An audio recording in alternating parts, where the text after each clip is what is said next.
I was the youngest out of seven kids, and I remember living on Granger Street when I was like, and then once we lived at in some little bitty shack behind the police station. Oh, okay. All of us was in there, you know what I mean? And then we finally got the house. We moved to Granger down the street to Loveland and Granger, in that corner house, and that's where I went to Suva school, and then when everything changed, we moved on the other side of Bell Gardens. I don't quite remember what year it was. It was early 70s, 72, 73. And my oldest brother, is the one that started that clique, because there was a gang called Barrio Chicos, BC. They used to tag the walls and stuff. That I was a little kid. Oh, okay. And my brother got the clique going. He was Chic. Chic was like, he was the one that always graffitiing the walls up. So anyway, this other clique called BC Barrio Chicos was the Mexican gang, and then there was a guy named Henry that was in the white boys gang, but he was a Mexican. And this BC didn't like that Henry was in a white boy gang, like, you know what I mean? Mm-hmm. So they started beefing with BC. Now I was a little guy at the time, and my brother, had started the clique, and all those little dudes were called BG White Boy Tinies. You know what I mean? Oh, okay. And some of us started taking on the nicknames of the older dudes that was around. So and once the guys from BC, now their little brothers or their sons or whatever it was that were my age, when they come to be teenagers and stuff like that, they got into the King Cobras. Okay. So that's how we kind of started beefing with the King Cobras, because remember one time the big fellas sent us down and kind of jumped these two guys that were walking down the street, and there was a guy named John Simpson. They called him Sleepy in King Cobras. Okay. And we went to school together, so that's how we knew each other. So when that little fight went down, it just went from there. You know what I mean? All the years, and we used to hang out on Quinn Street for years. The white boys down one side, the King Cobras lived on Quinn and Eastern, and there was apartments right there. There's little ran down apartments. Oh yeah, I know exactly where that. Yeah. Yes.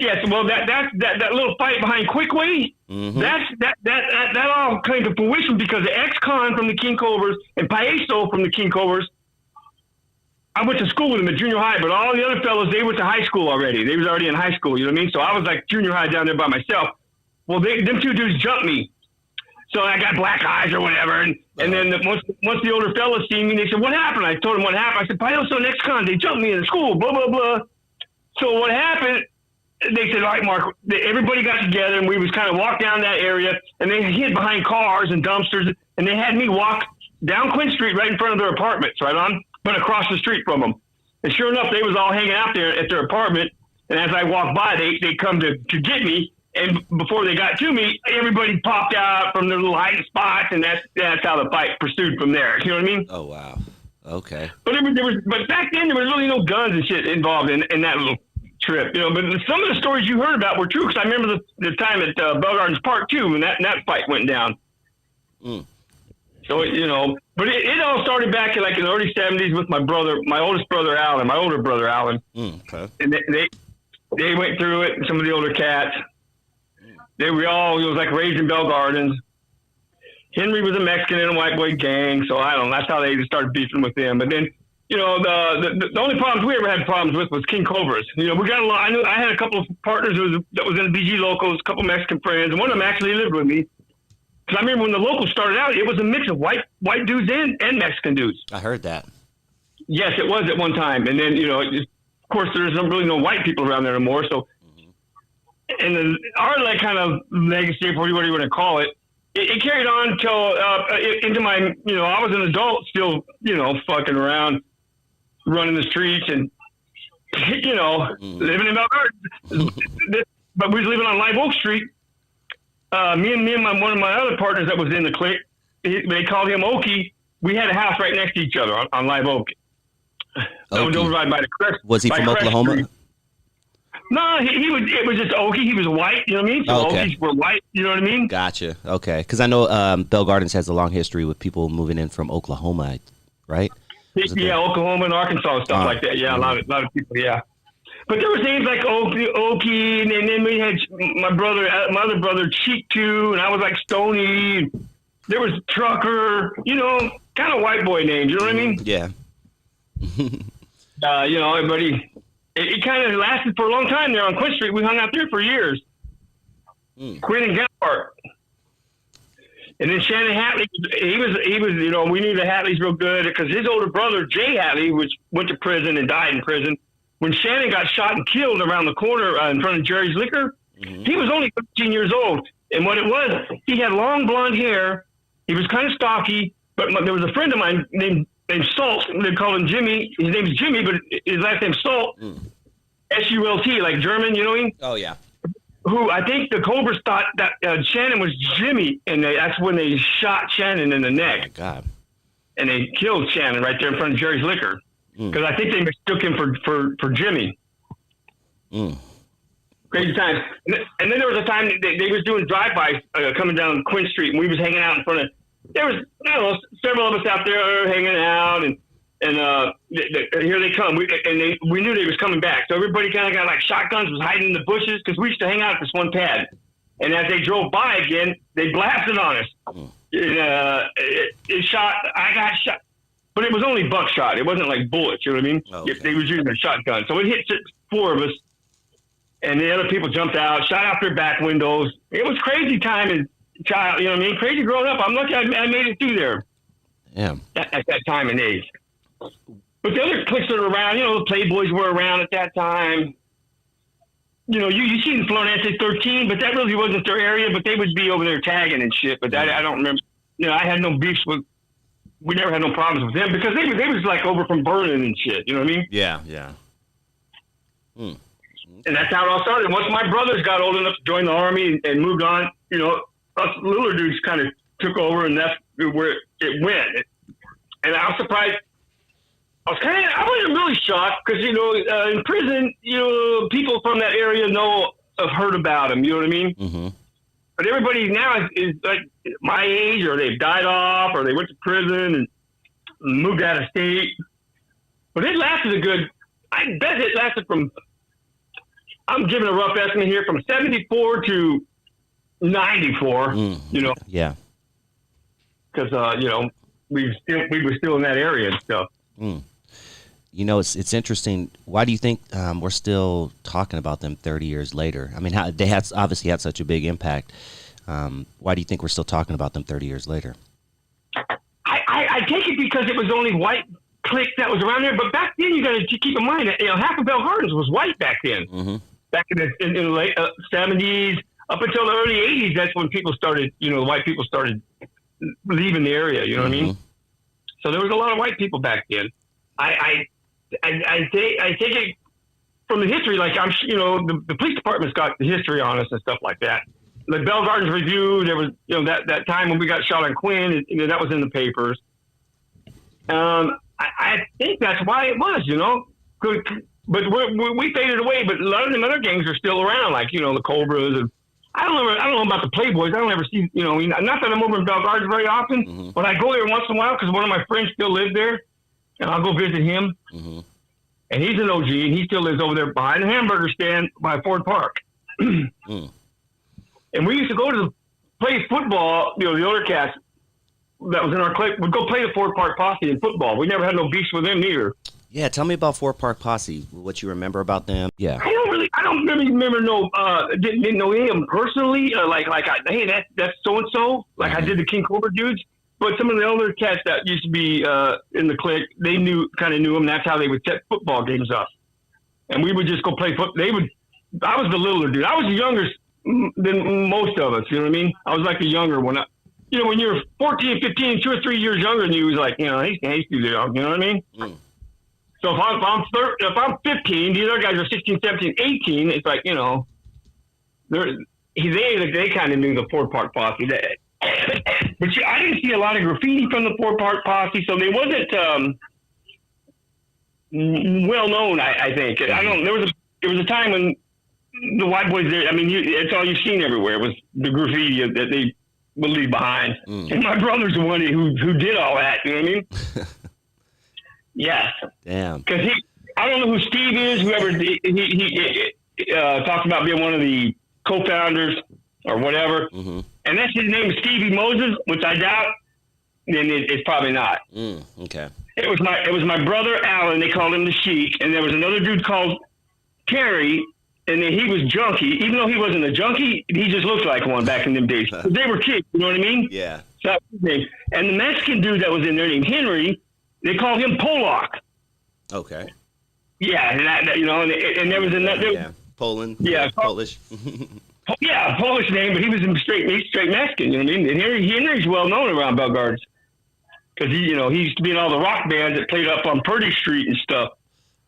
You know what? I've heard about those rock bands. Yeah, over at Alan Cagle's house. We'd be little and we'd be partying in them at Alan Cagle's pad. He would have like older kegs. Back then you could do it, but now you can't. And sometimes they would charge, sometimes it was free. But you go in there and Henry would be up there in his band playing guitar, and I was just a little tight at the time, and partying down, man. How cool! Kegs of beer and shit. Damn. Oh man, those sound like some fun times. Even though it was wild at times, that must have been a fun time. Yeah, there were some good times, man, and it wasn't all bad. You know what I mean? Yeah. But we were just basically come from broken homes. Nobody was rich, didn't have a lot of money. So we just did whatever we could do. I remember one time the cops they was praising us because we was fucking raiding avocado trees and we was selling the avocados in front of Super A food and stuff like that. So the cops said, "Well, at least you guys are not getting in trouble," so they let us do it. Talk about a little bit, maybe you can, about the connection between Bell Gardens and Commerce. Do you know anything about how, I heard a lot of Commerce people, got busted into Bell Gardens. Do you know anything about that? There was, back when I went to BG High School, Commerce, all the kids from Commerce got busted into Bell Gardens Intermediate, junior high school, because Commerce didn't have no schools back then, I guess. It was all the Montebello Unified School District, so they busted them into to Bell Gardens Intermediate, and then the high school and all that stuff. But other than, as far as that goes, I don't know too much about that. But I remember about busting all the kids from schools over to Bell Gardens. Oh, okay. Because it's all under Montebello's Unified School District. Montebello, Commerce, Bell Gardens. So that's why they bust them in there. Gotcha. Okay. What do you remember in detail any rumbles that you heard about? There was a famous rumble, I think, at a football game between, I think it was the King Cobras and another group, and it ended up with gunfire. There was a few scraps that was after the football games. I didn't go to the football games much, but we never had no problems there. But it's the Cobras, it could have been them, and I know they didn't get along with Playboys. Nobody really got along with the King Cobras, though. Okay. As far as I know. Were they the most feared or just the most hated? We wasn't. They were just the most, graffiti and crossing you out and that kind of stuff. So, but we wasn't like a gang that was highly structured and from hierarchy. We were just a bunch of kids that didn't have nothing to fucking do, running the streets, didn't have much money, and just hanging around each other. You know what I mean? We had to. Because it was becoming so dominant with the Hispanics, we had to stick together, But a lot of white boys would say, "I'm from Bell Gardens," but they're really not from the Bell Gardens white boys. Even though you're white, you're from Bell Gardens, don't mean you were part of our clique. If you didn't hang out on Quinn Street with us, then you wasn't part of the really. We didn't care if you come over and hung out with us, but you didn't have a nickname and all that kind of shit. You wasn't out tagging the walls and stuff like that. Okay. Do you remember? Go ahead. Listen, back in them days, there was no opportunity in Bell Gardens. There was none of those, like they got stores now there, and some of the restaurants and businesses and the bicycle club and all that. All that stuff was not there. The only opportunity you had to go to work for somewhere was like Taco Bell or maybe Taco Quickie. So a lot of the kids from that area they had no opportunities, man. So they stayed on the streets and they ran around and, got in trouble. Damn.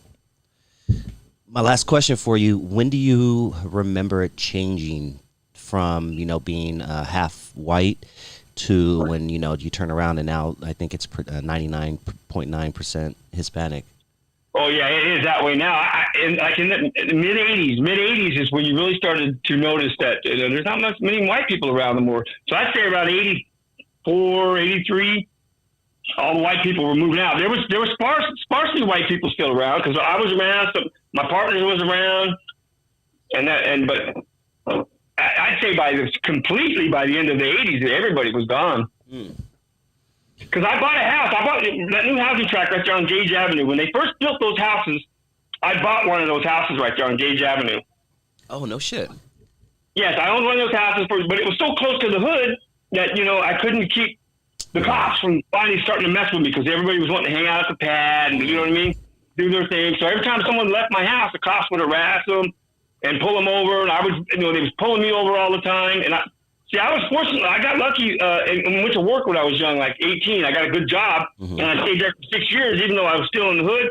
I was one of the guys that went to work and didn't go to prison at an early age.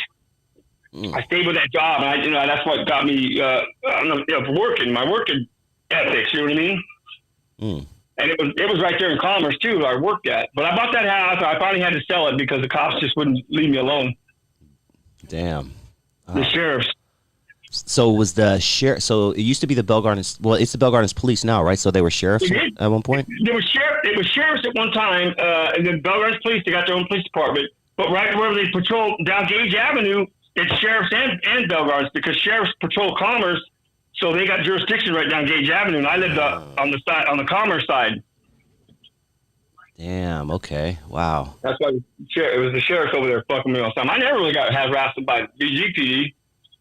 It was the sheriffs mostly, huh? Yeah. Damn.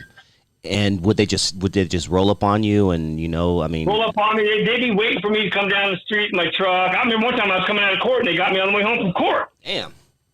Yeah. Fucking assholes, man. So I had to move. You know what I mean? That's when I moved over to Bellflower. That's what happened to a lot of the white boys around there. They even went to prison and when they got out, they got the hell out of Dodge or whatever the case may be. Like I'm the only one left in my family that lives over in this area. Damn. I'm just a working dude now, so everything's all good now. I just doesn't go. You know what I mean? That's good, man. I'm old. So. I appreciate it. Take care, man. I'll talk to you soon. Yeah. I appreciate you doing this, man. That's a pretty good thing. Yeah. I'll definitely keep it. Good luck with it. Okay? Yeah. Thank you, man. Yeah. I just been hearing about the BG White Boys all my life and other things, and I'm like, you know what, man? Now that I have a platform, let me see if I can bring some light to this and let some original members. I sent links to the very person that really actually started that clique. He was tripping out on it. He read it and watched your TV thing and all that. Nice. I'll make sure they get a copy of it too. Yeah, thank you, my man. Well, hey, you enjoy the rest of your Sunday, all right? I'll talk to you soon. All right. Take care, bro. All right.